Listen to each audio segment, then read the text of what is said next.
আসসালামু আলাইকুম রহমতুল্লাহি অবরকাতুহু। সম্মানিত দর্শক, রাজনীতিতে তৃতীয় শক্তির যে অভ্যুত্থান, এটি কখনো কখনো আশীর্বাদ হয়, আর বেশিরভাগ ক্ষেত্রে কিন্তু এটি মানুষের জন্য, দেশ জাতির জন্য অভিশাপ আকারে দেখা দেয়। আমাদের জাতীয় জীবনে তৃতীয় শক্তি বহুবার এসেছে। কখনো অস্ত্র নিয়ে এসেছে, কখনো অস্ত্র ছাড়া এসেছে। এবং আমাদের এই জাতির ইতিহাসের যে রাজনীতি, সেই রাজনীতির তৃতীয় শক্তির অভ্যুত্থান বা অভ্যুদয়, এটি নতুন কোনো বিষয় নয়। অতীতে হয়েছে বহুবার, কিন্তু এবার পরস্পর বিরোধী দুটো তৃতীয় শক্তির জাতাকল, আগমন, বিপদ এবং বিপত্তিতে পুরো জাতি সন্ত্রস্ত হয়ে পড়েছে। আমরা অতীতে সাধারণত যেটি মনে করতাম যে তৃতীয় শক্তি বলতে সামরিক শাসন। এখানে প্রথম শক্তি যারা সরকারে থাকে তারা, দ্বিতীয় শক্তি মানে যারা বিরোধী দল থাকে তারা, আর তৃতীয় শক্তি হলো একটা সামরিক শক্তি রাষ্ট্র ক্ষমতা গ্রহণের ক্ষেত্রে। এজন্য আমাদের মতো তৃতীয় বিশ্বে ৮০-র দশক নয় ৭০-এর দশক থেকে, সেই উগান্ডা থেকে বুরুন্ডি, বুরুন্ডি থেকে ইসলামাবাদ, ইসলামাবাদ থেকে বাংলাদেশ, এরকম শত শত রাষ্ট্র যারা দরিদ্র ছিল সেখানে ঘন ঘন সামরিক অভ্যুত্থান হতো। এবং সে সকল অভ্যুত্থানের ফলে বহুকালের যারা সামরিক শাসক, তারা বহুকালের যে আবর্জনা স্বৈরশাসক, তাদের বিরুদ্ধে অনেক ক্ষেত্রে সফল হয়েছেন এবং একটি কল্যাণকর রাষ্ট্র উপহার দিয়েছেন। কিন্তু বেশিরভাগ ক্ষেত্রে যেটি হয়েছে সেটি হলো সামরিক শাসনের জাতাকলে সেই রাষ্ট্র ব্যর্থ হয়েছে এবং সেই রাষ্ট্রে গৃহযুদ্ধ মানে চলেছে বহু বছর ধরে, এবং সেখানে জাতিসংঘকে যেতে হয়েছে এবং সে জাতি ২০, ৩০, ৪০, ৫০ বছর পিছিয়ে গেছে এবং পৃথিবীতে অসভ্য রাষ্ট্রের তালিকায় সেই রাষ্ট্রের নাম লেখা হয়ে গেছে। যেমন ধরুন উগান্ডা। আপনি যদি এখন উগান্ডার যে কোনো সূচককে আপনি মূল্যায়ন করেন, অর্থনীতি, রাজনীতি, ডেভেলপমেন্ট, উন্নয়ন, এডুকেশন, সব কিছুই বাংলাদেশের চাইতে বহু বহু গুণে তারা এগিয়ে গেছে, এমনকি ভারতের চেয়ে এগিয়ে গেছে। এবং সেখানে উগান্ডার ভাষা এবং ফ্রেঞ্চ ভাষা এবং ইংরেজি ভাষা, তিনটি ভাষা একেবারে যাকে বলা হয় ভাত মাছের মতো করে সবাই বলতে পারেন। তো এখনকার যে প্রেসিডেন্ট, তিনি স্বৈরশাসক সিলভিও মুসেভিনি। তো আপনি যদি তার কথা শুনেন এবং তার সঙ্গে ডোনাল্ড ট্রাম্পকে বসিয়ে দেন, ইম্মানুয়েল ম্যাক্রোকে বসিয়ে দেন, কিংবা ব্রিটিশ প্রধানমন্ত্রীকে বসিয়ে দেন, নরেন্দ্র মোদীকে বসিয়ে দেন, মনে হবে শিশু। তার লেখাপড়া, তার ব্যক্তিত্ব, তার পার্সোনালিটি। কিন্তু ওই যে ইদি আমিনের দাদা ইদি আমিন, তার যুগ থেকে উগান্ডার যে দুর্নাম, ওই দুর্নামটা এখন উগান্ডা কাটিয়ে উঠতে পারেনি। আমরা গালি দিলে উগান্ডা দিই।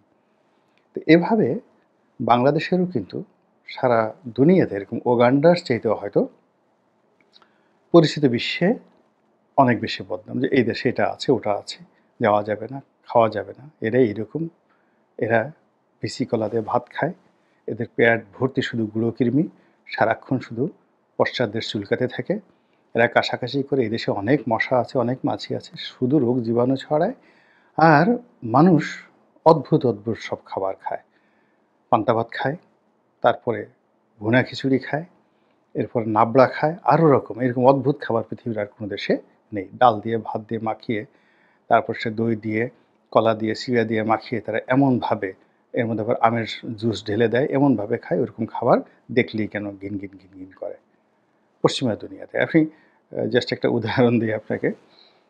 আমরা বাঙালি যারা আছে বিদেশে গিয়ে বাঙালি খাবার খাওয়ার জন্য খুব উদগ্রীব হয়ে পড়ি। তো হংকংয়ে এরকম আমি যখন খুব ঘন ঘন যেতাম, তো ওখানে একটা বাঙালি রেস্টুরেন্ট ছিল, চুংকিং ম্যানশনে। তো আমি থাকতাম ঠিক উল্টো দিকে, একটা 5 স্টার হোটেলে থাকতাম, কিন্তু খাওয়া দাওয়া করার জন্য আমাকে এই চুংকিং ম্যানশনই আসতে হতো। বাঙালি খাবার আমার ভালো লাগতো না। বাংলাদেশ ক্লাব নামে একটা রেস্টুরেন্ট ছিল, মিস্টার সাইদ ছিলেন সেটার মালিক। তো আমার হংকংয়ের এজেন্টকে নিয়ে আমি একদিন এলাম সেখানে। তো আমরা বাঙালিরা খাচ্ছিলাম, আমি খাচ্ছিলাম।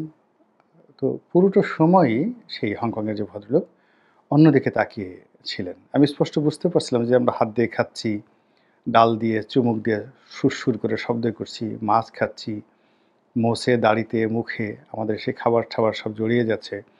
এই দৃশ্য দেখে ওই ভদ্রলোকের হয়তো বমি এসে গেছে। আমি আর জীবনে কখনো কোনো বাঙালি রেস্টুরেন্টে এরকম আর কাউকে নিয়ে যাইনি। তো এরকম আরকি আমরা নিজেদের জায়গাতে বসে যত বড় কথাই বলি না কেন, কিন্তু বাস্তব অবস্থা হলো মানে আমাদের সম্পর্কে অন্য রকমের ধারণা কিন্তু বিদেশীদের রয়েছে। তো যেটি বলছিলাম যে তৃতীয় শক্তি, সেই তৃতীয় শক্তি সামরিক শক্তি, আরেকটা হলো রাজনৈতিক শক্তি। প্রচলিত বড়, বড় ২ টো রাজনৈতিক দল থাকে, ৩ টে রাজনৈতিক দল থাকে। তার বাইরে হঠাৎ করে একটা তৃতীয় শক্তির অভ্যুদয় হয়। আ সেটি 1954 এ আমাদের এই বাংলাদেশে যুক্তফ্রন্ট হয়েছিল। তৎকালীন পূর্ব পাকিস্তানে এবং তখন মুসলিম লীগের তুলনায় আওয়ামী লীগ খুবই ছোট একটা দল ছিল। তারপরে কৃষক প্রজা পার্টি যারা ঐক্য করেছিল তারা সেটা তখন বাংলাদেশে এখন মুসলিম লীগের যে অবস্থা, তখন ঠিক তাদের অবস্থা ঐরকমই। মানে আ খুব একসময় নামকাম ছিল কিন্তু শেরেবাংলা ফজলুল হক এত বয়োবৃদ্ধ হয়ে পড়েছিলেন 1954 যে তিনি আর রাজনীতি করবেন না, অবসর নিয়েছিলেন এবং তার কোনো রাজনৈতিক কর্মকাণ্ড এবং পার্টির কোনো কর্মকাণ্ড ছিল না। মাওলানা আব্দুল হামিদ খান ভাসানী তখন আ খুব তেজি নেতা কিন্তু আওয়ামী লীগের মধ্যে কোণঠাসা। বিভিন্ন কারণে কোণঠাসা। আর হোসেন সৈয়দ সরওয়ার্দীর অবস্থা হলো এখন ডক্টর মোহাম্মদ ইউনূস যেরকম মানে অন্য একটা জায়গা থেকে এসেছেন ঐরকম। তিনি আ কলকাতা থেকে পাকিস্তানে এস্টাবলিশ হওয়ার চেষ্টা করেছেন। পাকিস্তান তাকে তাড়িয়ে দিয়েছে। আবার কলকাতায় যাওয়ার চেষ্টা করেছেন। কলকাতা তাকে তাড়িয়ে দিয়েছে। আবার তিনি বাংলাদেশে এসে এই রাজনীতি প্রতিষ্ঠা করার চেষ্টা করেছেন এবং ওই মুহূর্তে যারা গ্র্যান্ড বস ছিলেন রাজনীতির, আবুল হাশিম সাহেব ছিলেন তখন গ্র্যান্ড বস, রাজনীতির তাত্ত্বিক গুরু। তো সেই তাত্ত্বিক গুরুর সেই হাত ধরে মূলত হোসেন সৈয়দ সোহরাওয়ার্দী বাংলাদেশের রাজনীতিতে জাস্ট অল্প কয়েকদিন আগে অভিষেক তার সম্পন্ন হয়েছে। তো ওই সময়টিতে 1954 এর যুক্তফ্রন্টের যে ইলেকশন, নির্বাচন এবং জয়লাভ এটা একটা তৃতীয় শক্তির অভ্যুদয়ের মতো। পশ্চিমবঙ্গে মমতা ব্যানার্জির যে অভ্যুত্থান এবং উদয়, এটাও তৃতীয় শক্তি। এখানে কংগ্রেস, বিজেপি, তার বাইরে কমিউনিস্ট পার্টি, তো এতগুলো দল বাদ দিয়ে উনি যখন নতুন দলটি করলেন, এটিও একটা তৃতীয় শক্তি, রাজনৈতিক তৃতীয় শক্তি। আর যদি আম আদমির পার্টির কথা ধরেন দিল্লিতে, সেটাও একটা তৃতীয় শক্তি। রামচন্দ্রনের কথা আপনারা জানেন সবাই, জয়ললিতার কথা জানেন, সেটাও একটা তৃতীয় শক্তি তামিলনাড়ুতে। তো এভাবে রাজনৈতিকভাবে তৃতীয় শক্তির অভ্যুদয় হয়, সামরিকভাবে তৃতীয় শক্তির অভ্যুদয় হয়। কিন্তু দুটো তৃতীয় শক্তি অর্থাৎ সামরিক শক্তি এবং বেসামরিক রাজনৈতিক শক্তি একত্রে উদয় হয়েছে, উদ্ভব হয়েছে, এরকম ঘটনা খুব অল্প, খুব অল্প। পাকিস্তানে সেই তৃতীয় শক্তির পতন যখন একেবারে অনিবার্য, ঠিক সেই সময়টাতে সামরিক শক্তি এসেছে।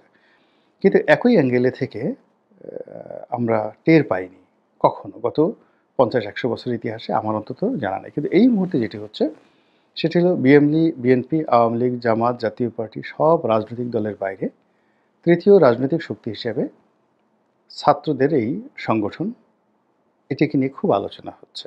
এরা কি করতে পারবে বা না পারবে ডাজ নট ম্যাটার, বাট তাদের একটা অভ্যুদয় হয়েছে। এবং এদের মাথার উপরে ডক্টর মোহাম্মদ ইউনূস এবং তার অন্তর্বর্তীকালীন সরকার এবং সরকারের সঙ্গে, সঙ্গে রাষ্ট্রের অর্থ, বিত্ত, ক্ষমতা সব একসাথে এই তৃতীয় শক্তিকে একটা মানে যাকে বলা হয় হিমালয়ের চূড়ায় বসিয়ে রেখেছে। ফলে তারা হিমালয়ের সেই সর্বোচ্চ শিখর থেকে প্রায় ৩০,০০০ ফুট উচ্চতা থেকে তারা যেভাবে আমাদেরকে দেখতে পাচ্ছেন না, আমরাও সেই মাটিতে থেকে মাউন্ট এভারেস্টের চূড়ায় বসা সেই শার্লক হোমসের নায়কদেরকে আমরা এখন কিন্তু আন্দাজ করতে পারছি না, দেখতে পাচ্ছি না। ফলে এই গেল একটা। দ্বিতীয়ত হলো সারা বাংলাদেশে সর্বত্রই আলাপ আলোচনা হচ্ছে যে সামরিক শাসন অনিবার্য, আসবে, আজ আসবে, কাল আসবে ইত্যাদি, ইত্যাদি। তো এটার পক্ষে কথা আছে, বিপক্ষে কথা আছে। কিন্তু এই আতঙ্ক এবং এই আলাপ আলোচনা মানুষকে কিন্তু ভীষণভাবে নাড়া দিচ্ছে।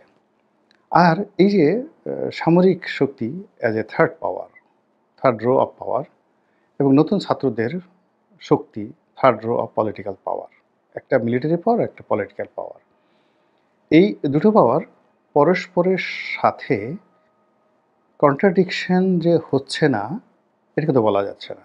আল্টিমেটলি কিন্তু অনেকগুলো কন্ট্রাডিকশন হয়েছে এবং তার কিছু নমুনা আমরা দেখতে পাচ্ছি। সেটা হলো সেনাপ্রধানকে নিয়ে যাচ্ছে তাই ভাষায় দেশে এবং দেশের বাইরে গালাগাল হচ্ছে। অনেক ছোট, ছোট রাজনৈতিক দল, তাদের নেতারা যেখানে একজন আ ওসি, থানার ওসিকে এই আগস্ট মাসের মানে আগে ২০২৪ সালের আগস্ট মাসের ৫ তারিখের আগে থানার একজন ওসি বা সাব ইন্সপেক্টর দেখলে যাদের বুক শুকিয়ে যেত, যারা রীতিমতো উন্মাদের মতো পালাতেন, সেই সমস্ত মানুষ এখন সেনাবাহিনী প্রধানের বাপ-মা তুলে গালাগাল করছে এই বাংলার জমিনে বসে। এই বাংলার জমিনে বসে। বুঝতে পারেন যে ঘটনাটা কোথায় আছে? আর দেশের বাইরে যারা রয়েছেন তারা তো সেনাবাহিনীর প্রধান থেকে শুরু করে তার সাথে অন্যান্য যারা আছেন সবাইকে তুই তুকারি বাপ-মা তুলে গালাগাল করে যা মুখে আসে তাই। মানে যত নিকৃষ্ট শব্দ উচ্চারণ করা যায়, সেই সকল শব্দ, তার চেহারা কেমন, তার পেট কেমন, সুরত কেমন, অতীত কেমন, বর্তমান কেমন, ভবিষ্যৎ কেমন, একটা মানুষকে তার ক্যারেক্টার যত নিম্ন পর্যায়ে নেওয়া যায় সেইগুলো দেশের বাইরে থেকে যারা সামাজিক মাধ্যমে মতামত ব্যক্ত করেন তারা এই কথাগুলো বলে যাচ্ছেন। আর এর ফলে কি হলো, দেশের মধ্যে বহুমুখী উত্তেজনা তৈরি হচ্ছে, অস্থিরতা তৈরি হচ্ছে এবং এই যে তৃতীয় শক্তির সঙ্গে পারস্পরিক সংঘাত একেবারে অনিবার্য হয়ে পড়েছে। রাজনীতি যদি এখানে বিজয়ী হয় তাহলে সামরিক বাহিনীর অবস্থাও তদ্রূপ হবে যেভাবে পুলিশের অবস্থা হয়েছে, যেভাবে বিজিবির অবস্থা হয়েছে, যেভাবে অন্যান্য সিভিল সার্ভিসের অবস্থা হয়েছে। এর বাইরে যাবে না। আর যদি সামরিক শাসনের সময়টাতে আসে, বিশ্বাস করেন পশ্চাৎ দেশ লাল টকটকে হয়ে যাবে, রক্ত গোলাপ, মানে এরকম হাজার হাজার মানুষকে আপনি দেখতে পাবেন যাদের পশ্চাৎ দেশের উপরে রক্ত গোলাপের বাগান তৈরি হয়ে গেছে। বড় বড় গোলাপ, সেখানে রক্ত গোলাপ সেখানে ফুটে আছে টকবগিয়ে টকবগিয়ে।